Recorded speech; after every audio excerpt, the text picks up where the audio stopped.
I ended my engagement to my fiancée after she wanted a break to explore her ex. I sold our house and disappeared. Hello, everyone. After what feels like an eternity, I, 27 male, decided it was time to discuss what has been going on with me recently. Here's the thing. Until lately, I thought I was marrying the love of my life. Tessa, 26 female. We'd been together for 4 years, and for the most part, I thought we were solid. But now I'm sitting here wondering why I didn't see this coming sooner. Tessa and I met at a birthday celebration introduced by a mutual friend. She was humorous, confident, and had a no-nonsense approach that I enjoyed. I dated previously, but no one connected with me as she did. We hit it off quickly and moved in together after a year. Things felt natural, as if we were all on the same page about careers, marriage, and eventually creating a family. She was a freelance graphic designer, and I worked as a project manager for a technology business, so our schedules were very similar. Life wasn't glamorous, but it was enjoyable. We had been discussing getting married for a time, but it wasn't until last year that I proposed. Nothing fancy, just a simple dinner at home for the two of us. Tessa seemed thrilled. She cried, hugged me, and agreed. That night, we began to envision our future. A fall wedding, a limited guest list, and this charming little site by the lake. It seemed like everything was falling into place or so, I thought. The initial red flags were subtle and evident. There were little sneaky flaws that I ignored because I didn't want to overthink. For example, Tessa's enthusiasm for wedding preparation faded after a few months. She was all in at first, sending me Pinterest boards, searching through wedding outfits, and asking about small details like whether I preferred tulips or roses for the centerpieces. But suddenly it simply stopped. I'd ask her questions like, "Hey, have you chosen your bridesmaids yet?" And she'd shrug it aside. "Not yet, I'm still thinking about it," she'd say. Again, the same thing happened with her dress, cake, and music. Every decision we'd been so enthusiastic about had become something she wanted to postpone. "There's still time," she'd say. The wedding seemed like an afterthought. At the time, I told myself it was just stress. Wedding planning can be overwhelming, right? Plus, Tessa had a lot going on at work. I assumed she'd snap out of it eventually. What I didn't realize was that her lack of enthusiasm wasn't about the wedding, but about us. The true slap in the face happened one night while we were out with some friends. Someone brought up the dumb TikTok game, which you've probably seen. It's the one where you have to answer personal questions while keeping a straight face and not passing judgment. Everything was going well until someone said, "If you could relive one relationship, which would it be?" Without thinking, Tessa responded, "Oh, probably Dylan." Just like that, Dylan, her college ex, the person who cheated on her. The moment she uttered that, the room became awkwardly quiet. She giggled awkwardly and attempted to backtrack, saying, not that I'd want to, it's just a significant element of my past." I wanted to confront her right there, but we were among friends, so I let it go. Later, when we were alone, I asked her about it. What was it about Dylan? Why would you choose to revisit that relationship? She simply shrugged it off, as if it were no big thing. It was a stupid game. "Liam, don't take it so seriously." She grinned and shifted the subject. I didn't press it because, honestly, I didn't want to start a battle over something that could have been minor. But deep down, it stayed with me. Following that, her behavior became more difficult to ignore. She was using her phone more frequently, going through her texts with a cheeky little smile. She began creating vague explanations for why she couldn't hang out or why she would cancel plans at the last minute. "Oh, sorry, I just have a lot of work to catch up on tonight," she'd typically remark. Or maybe, "I promised my mom I'd visit this weekend." The justifications were not particularly suspicious, but they were stacking up. It seemed like I had become less a priority. Then came Friday night, which changed everything. I arrived home from work early, excited to spend the evening with Tessa. I was hoping we might order in and binge watch something a quiet night. When I came in, however, the atmosphere seemed odd. She was seated on the couch, holding her laptop, but she wasn't working. She was staring at the screen, absolutely unfocused.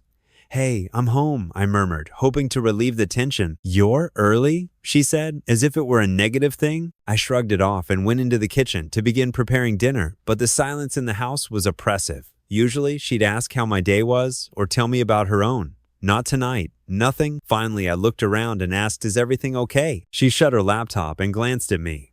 "Actually, there's something I need to talk to you about." And my stomach sank. You know how you feel when you know something horrible is going to happen, but you can't stop it? That was me standing there like an idiot with a spatula in one hand. I approached and sat across from her. "All right," I said, "what is going on?" She paused, as if she were trying to find the proper words. She just came out with it. "I've been thinking about us and about Dylan." I swear that I almost laughed. "Dylan, are you serious? What about him?" She bit her lip and avoided my gaze. "I suppose I need some time to consider things through." I'd like to take a break and see whether there's still something there with him. I couldn't believe what I heard. Do you want to take a break and date your ex? Are you out of your mind, Tessa? We're engaged? It's not like that she responded hurriedly, as if she could smooth things up. I just want to know if I'm making the right choice with you, and if it doesn't work out, I pledge to come back. That's when I discovered how deep her audacity was. She assumed I would sit around and wait for her to decide whether I was good enough. Something inside me shifted at that very instant. I did not yell or blow up. I just sat there staring at her, wondering how the hell I hadn't seen this coming. I wasn't sure how to answer at first. My fiancée recently informed me that she wants to take a break to explore things with her ex Dylan. What can you say to that? Finally, I asked. So what does this break mean to you? My voice came out more calm than I felt. She straightened up slightly as if she had been ready for this conversation. I believe we need some space to figure things out. I'll take some time to see if my feelings for Dylan are genuine, and you are welcome to ponder on us as well. I couldn't believe the audacity. Wait, I replied, leaning forward. You're saying you need to date your ex, but I need to reflect on us. What kind of backwards logic is that? Tessa sighed, as if I were the one acting unreasonable. It's not about you doing something wrong, Liam. This is about me figuring out what I need. She seemed to have practiced this. The way she spoke, the way she avoided eye contact, it was as if she had already decided this was going to happen and simply wanted me to accept it. You know, this sounds insane, right? I muttered. You don't just put your fiancé on hold while you go play what if with some guy who treated you like garbage? Her face tightened, and for the first time, I realized how stubborn she could be. I'm not asking for permission, Liam. I'm telling you what I need. That one landed differently. I wasn't just sad anymore. I was angry. I stood up and began pacing, hoping to calm myself down. So what, Tessa? You're just going to pack a bag and head over to Dylan's place? Is that your big plan? No, she insisted. It's not like that. I don't know what it looks like yet, but I need clarity before we move forward. I owe it to myself to know I'm making the right decision. You owe it to yourself, I asked, laughing bitterly. And what about what you owe me? We're engaged, Tessa. We're supposed to be building a life together, and now you're telling me you need to test drive your ex to make sure I'm good enough? I never said you weren't good enough, she replied, her voice rising. But if we're going to spend the rest of our lives together, I have to be certain, and right now I'm not. That was it. She wasn't simply interested in exploring things with Dylan, she was also unsure about me. Even after 4 years together and all of our plans, she was still unsure. It struck me all at once. She hadn't realized how painful and stupid her plea was. She believed this was reasonable, that I'd just sit there while she figured out whatever foolishness was going through her head. I stopped pacing and glanced at her, really stared at her. You know what? Sure, I responded, my tone bland. Take your break. She blinked, surprised by how quickly I agreed. Liam, I'm not trying to hurt you. I need space to figure things out. I nodded and kept my expression bland. All right, if that's what you need. She paused, as if she expected me to argue or fight for her. When I didn't, she stood up, took out her laptop, and murmured, I'll stay at my mom's for a bit. This isn't forever. We'll talk when I've had some time. Okay, I replied simply. She looked at me, wondering how to answer, and then disappeared into the bedroom. I could hear her moving around, throwing items into a bag. I remained calm on the couch, but my mind was already turning. If she really wants a break, that's okay. Let her have it. Several minutes later, I heard the front door close. She was gone, perhaps believing she had abandoned me here to wait and worry. She had no idea I was not going to sit around and do nothing. She could have her fantasy, but I had other ideas. Thank you for your feedback and suggestions on my last post.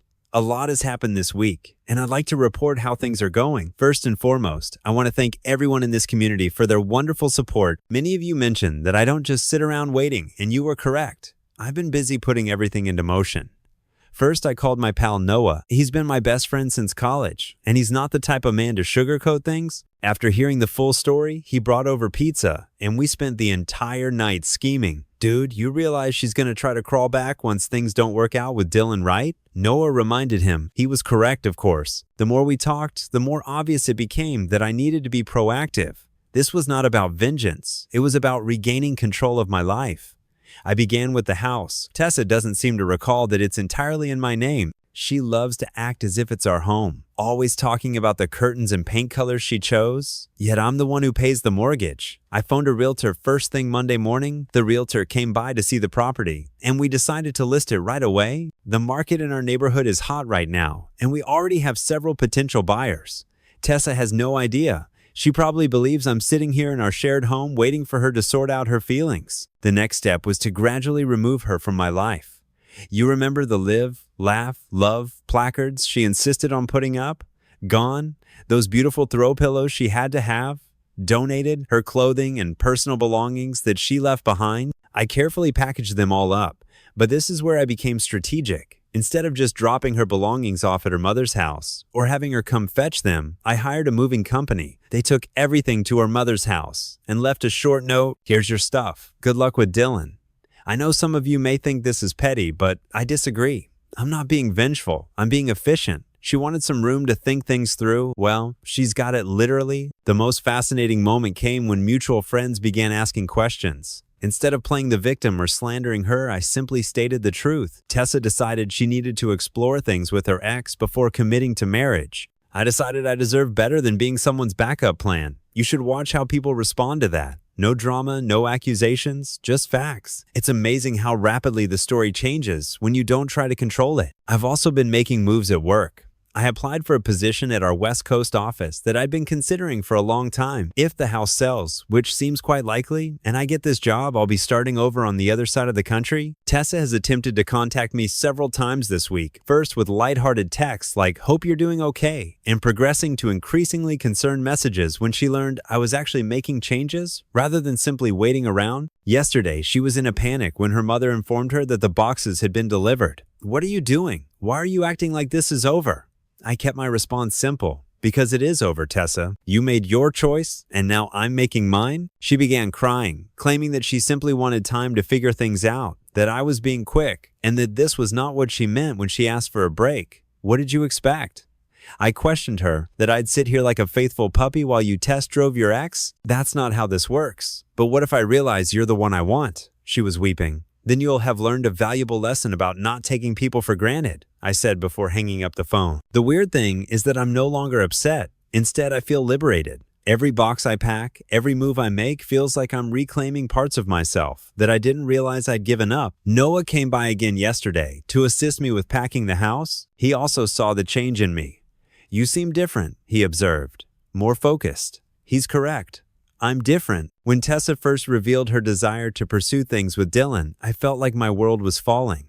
Now, I see it wasn't my world collapsing, but rather the false reality I'd been living in finally disintegrating. I have more things in the works, but I will hold them for the next update. For the time being, I'll simply say this. Sometimes the greatest way to respond to someone treating you as an option is to completely remove yourself from their list of options. Stay tuned. This narrative hasn't ended yet, and I have a feeling Tessa is finding that her break to straighten things out isn't going to go nearly as planned. I appreciate all of the feedback on my recent update. Things have escalated significantly, and I'd like to tell you how the situation has evolved. Remember how I mentioned applying for the West Coast position? Okay, I got it. The timing could not be better. The house is under contract and the closing is slated for next month. But that's only the beginning. What's particularly interesting is how Tessa's Dylan exploration is unfolding through mutual connections. I discovered that their restored passion isn't quite the fairy tale she envisioned. Apparently 4 years haven't changed him much. He's still the untrustworthy guy who cheated on her in college. But here's when it gets good. Tessa has attempted to control the narrative on social media. She has been sharing vague, inspiring phrases about finding yourself and following your heart. So I decided to play the same game, but with a twist. I created a single factual post, update on my life, excited to announce I've accepted a position in San Francisco. Sometimes when one door closes, better ones open. Looking forward to this new chapter. The comments and texts began pouring in. People congratulated me, inquired about the relocation, and of course wondered about Tessa. I kept my answers basic and honest. We're no longer together. She wanted to explore other options, so I'm exploring mine too. This set off a fantastic chain reaction in our social circle. Remember those friends who weren't sure about the situation? Watching me handle this with grace, as Tessa shares cryptic relationship quotations completely changed the atmosphere. Then came the professional consequences. Tessa's freelance design employment is primarily based on recommendations and networking. Sarah, 29 female, a mutual contact in the computer field who used to refer many clients to Tessa, contacted me. "I need to know what happened," Sarah explained over coffee. "Tessa is telling people you're having a temporary separation to grow individually, but something feels off." I shared with Sarah Tessa's note about wanting to date Dylan. Sarah's look said it all. She did not believe it. By the end of the week, numerous potential clients had pushed back their projects with Tessa. Not because I said anything nasty, but because honestly, who wants to work with someone who takes commitment so lightly? Tessa sensed the shift. Her texts became more frequent and frantic. Why are you telling people about Dylan? You're ruining my reputation. This isn't fair. I just needed time to think. I answered to the last one, you got what you wanted. Time and space, how I spend mine, is no longer your concern. Then came the turning point. Dylan, in his wonderful wisdom, shared a photo of them together at the restaurant where Tessa and I had our first date. It was evident she was attempting to recreate our history with him. It was both sad and funny. The post didn't last long, but the damage was done. Our friends witnessed it, and the remaining few individuals who supported Tessa's Finding Myself story lost respect for her.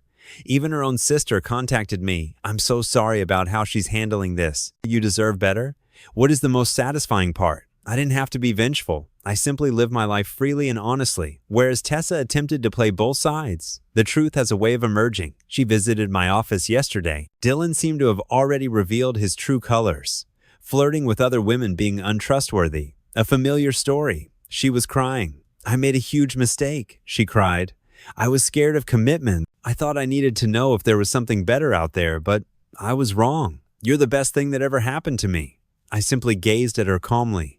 No, Tessa, the best thing that ever happened to me was you showing your true colors before we got married. She attempted to argue, claiming that we could fix this, that she would go to counseling and that she would prove she could be trusted again. I simply shook my head. You don't get it, do you? This isn't about Dylan anymore. This is about you thinking you could keep me as a backup while you explore your options. That's not love. That's convenience. She left my office distraught, but I felt better than ever. The house closes next week. The majority of my belongings are packed, and my new life in San Francisco begins in a month. The funny thing is that some folks think I'm being overly tough. Everyone makes mistakes, they explain. However, this was not a mistake. It was a choice. There are actually several choices available. Each time she texted Dylan, every time she lied about where she was, every second she spent planning to put our relationship on hold, these were all choices. I'll provide another update once the move is complete. For the time being, I'll leave you with this. Sometimes the best revenge isn't getting even, but rather getting better. And this is exactly what I'm doing. Thank you for following my journey. This will be my final update, and I have some interesting developments to report. San Francisco is everything I imagined it would be. My new apartment has a stunning view of the bay, and the tech scene here is fantastic. My new office team is fantastic. It's refreshing to be around people who prioritize growth and innovation over drama. But first, let me catch you up on how things ended back home. The closing went smoothly, and the house actually sold for more than the asking price. It was interesting to see Tessa's reaction after finding out through mutual friends. She didn't believe I'd sold the house until she drove by and saw the new owners move in. Here's where it got really interesting.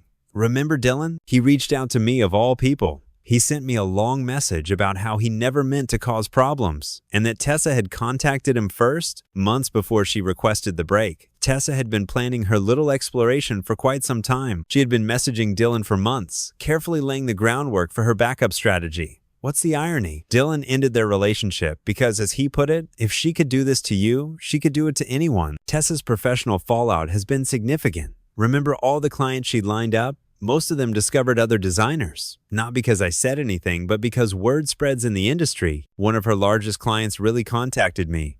We heard what happened with the engagement, they told us. We're looking for someone who can commit to long-term projects. Do you know any reliable designers? I recommended a talented acquaintance of mine, and she received the contract. Karma, I suppose. Tessa's social media meltdown has been something to see. First came the sorrowful quotations about losing your sweetheart, followed by angry posts about toxic people who can't handle growth. Finally, she made urgent attempts to show everyone how delighted she was.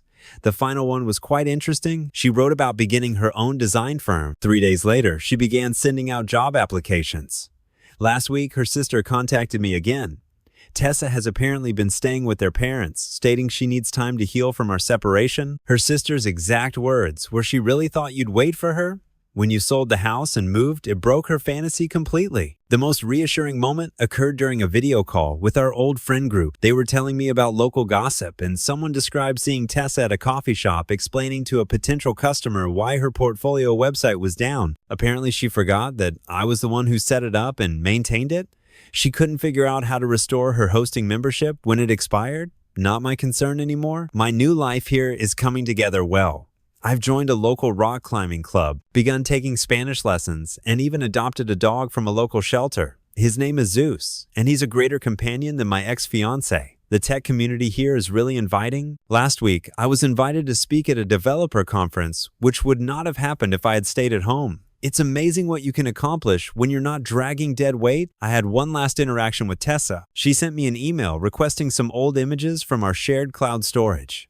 I had previously downloaded what I wanted and terminated the account several weeks ago. Her email stated, "I know you're trying to erase me from your life, but you can't just delete our memories. Those 4 years meant something." My reply was simple. "You're right. Those years taught me what I don't want in a partner. Thanks for the lesson." Some mutual acquaintances believe I am being very harsh and should be more understanding of her moment of confusion. However, that wasn't a moment. It was a calculated decision to keep me as a safety net while she pursued what she believed to be a better option. What is the most important thing I've learned from all of this?